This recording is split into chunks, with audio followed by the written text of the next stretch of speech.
بسم الله الرحمن الرحیم. په قرآن کریم کې ریاضیاتي معجزې.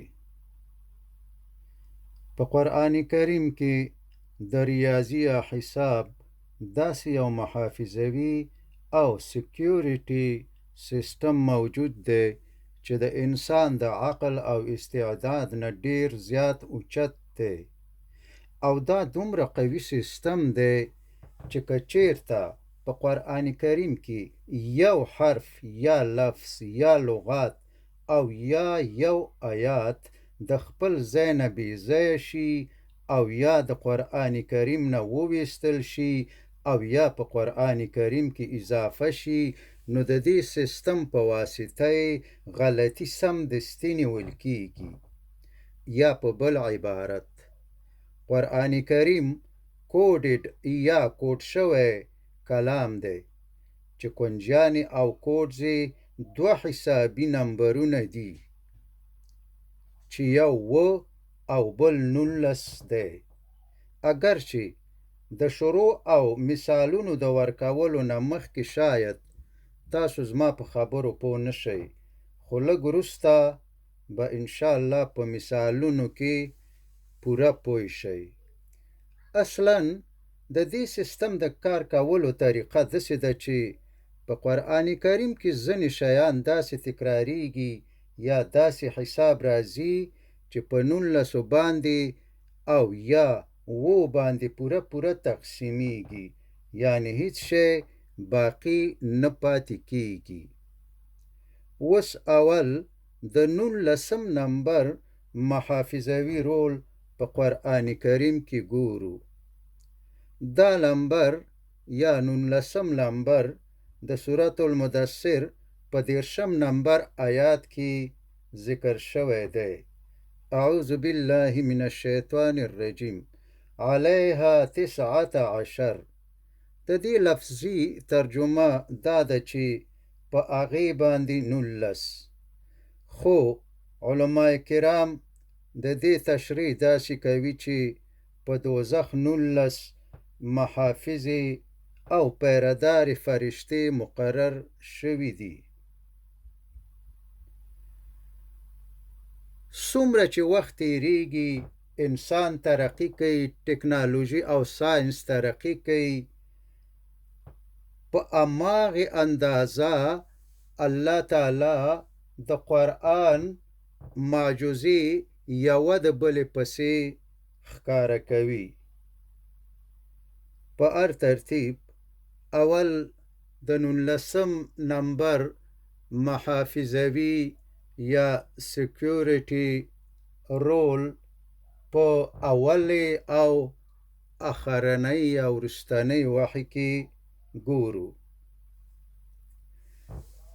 اوله وحي د سورة العلق اولنی 15 آیاتونه دي. اقرأ باسم ربك الذي خلق خلق الإنسان من علق اقرأ وربك الأكرم الذي علم بالقلم علم الإنسان ما لم يعلم. دا اولنی واحده چې په غار حرا کې په حضرت محمد صلی الله علیه وسلم باندې نازل شوی ده. په دې اولنی وحی کې یو څو مهم حقایق دي چې په ترتیب سره مطالعه کوو یا بیانوو. اول، که د دې سورت نمبر یعنی د سورة العلق نمبر د اخر د خوانه یعنی د سورة الناس د خوانه حساب کو، نو دا 19 نمبر سورت راځي، یعنی سورة الناس یا قل اعوذ برب الناس اول، سورة الفلق یا قل اعوذ برب الفلق دویم، سورة الاخلاص یا قل هو الله احد دریم، او په همدې ترتیب سورة العلق 19 نمبر راځي. 19 نمبر راځي. اوس دا 19 نمبر په 19 باندې تقسیم کوي، بالکل پوره تقسیمیږي، یعنی هیڅ شی باقی نه پاتې کیږي. جواب یو. دویمه خبره، په قرآن کریم کې ټول 114 سورتونه دي. اوس د سورة العلق دغه نمبر 19 د 114 یا د ټولو سورتونو د تعداد نه منفي کوي، کمی کوي، پاتې کیږي 95. اوس دا 95 په 19 تقسیم کوي، جواب راځي 5. یعنی 95 چې په 19 تقسیم شي بالکل پوره تقسیمیږي، هیڅ شی باقی نه پاتې کیږي. بله خبره، په اولنی وحی کې ټول 19 الفاظ یا لغتونه دي، یا اولنی وحی یا دا اولنی 15 آیاتونه د سورة العلق دا د 19 الفاظو یا لغتونو نه جوړه شوې ده، یا دا لغتونه پکې استعمال شوي دي. مطلب دا چې اقرأ یو لغت، بسم 2، ربک 3، الذی 4، خلق 5. او که په همدې ترتیب د 5م آیات د اخرنی لغت پورې حساب کو، ټول 19 الفاظ راځي، یعنی 19 الفاظ راغله. دا اوس په 19 تقسیم کوي، بالکل پوره تقسیمیږي، هیڅ شی باقی نه پاتې کیږي. انشاءالله چې اوس به د 19 په مطلب پوه شوي چې 19 څه مطلب. اوس راځو په اولنی وحی یا د سورة العلق په 15 آیاتونو کې حروف حسابو، چې په دې کې ټول څو حروف دي، یا اولنی وحی د څومره حروفو نه جوړه شوې ده. الف 1، قاف 2، ری 3، الف بیا 4. یعنی اولنی لفظ یا اولنی لغت 4 حروفو نه جوړ شوی. همدارنګه بسم بی یو حرف شو، بیا الف بل، بیا سین بل، بیا میم بل حرف شو. اوس دا ټول د 15 آیاتونو حرفونه که حساب کو، نو دا ټول 76 راځي. 76 حروف، یعنی اولنی وحی د 19 الفاظو یا لغتونو او 76 حروفو نه جوړه شوې ده. اوس دا 76 په 19 باندې تقسیم کوي، بالکل پوره تقسیمیږي 4. جواب 4. که 4 په 19 کې ضرب کوي، 76 بیرته ورکوي. بله خبره،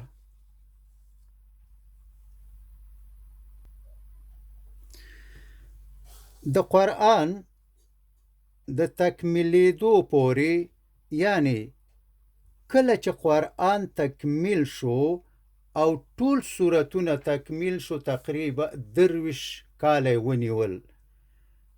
څنګه چې نور سورتونه تکمیل شو، امدا قسم سورة العلق هم تکمیل شو. یعنی اولنی 15 آیاتونه اولنی وحیوه د سورة العلق، او د دې پسې نور آیاتونه چې نازل شو هغه 14. یعنی اولنی وحی کې 15 او 14 نور نازل شو، ټول څو شو 19 آیاتونه، یعنی سورة العلق کې ټول آیاتونو تعداد 19 دی.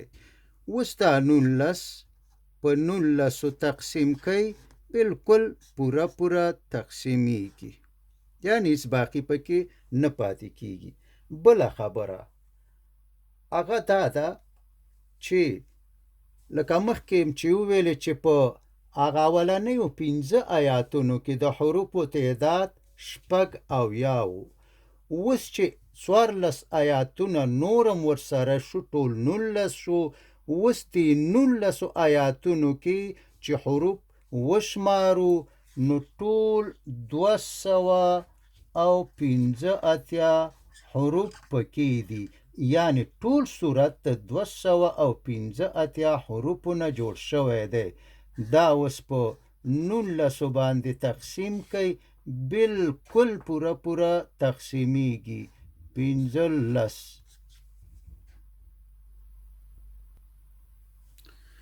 اوس راځو په اخرنۍ وحی کې د 19 نمبر محافظوي رول ګورو.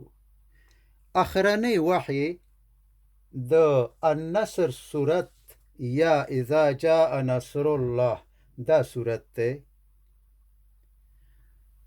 دا صورت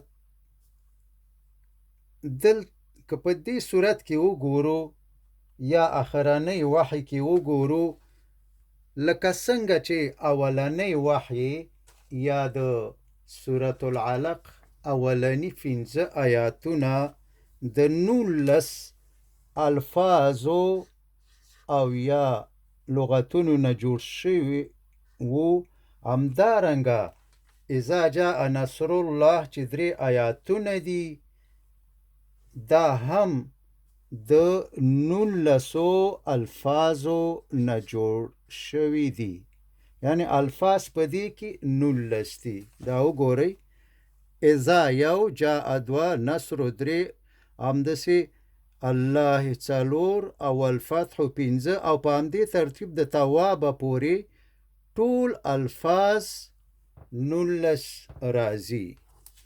نو اوس که دا 19 په 19 تقسیم کوي، بالکل پوره تقسیمیږي او جواب یو راځي.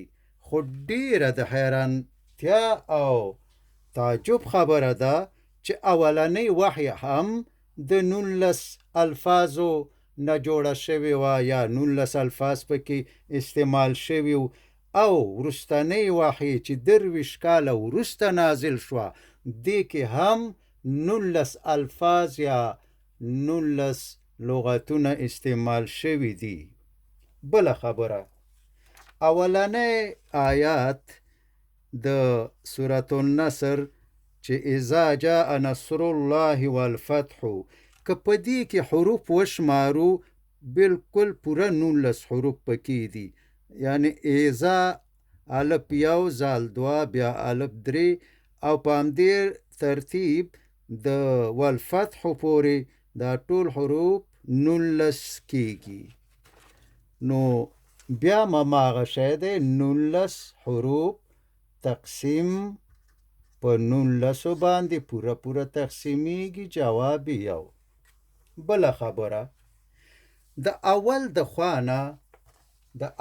د خوانه که چیرې د سورتونو نمبرونه حساب کو، یعنی الحمدلله یا سورة الفاتحه اول، او سورة البقره یا الف لام میم ذالک الکتاب دا دویم، او په همدې ترتیب که راځو نو سورة النصر یا اذا جاء نصر الله دا 110 نمبر راځي.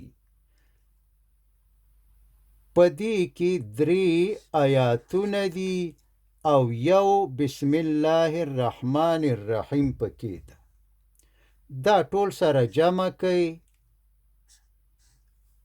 مساوي کیږي 114.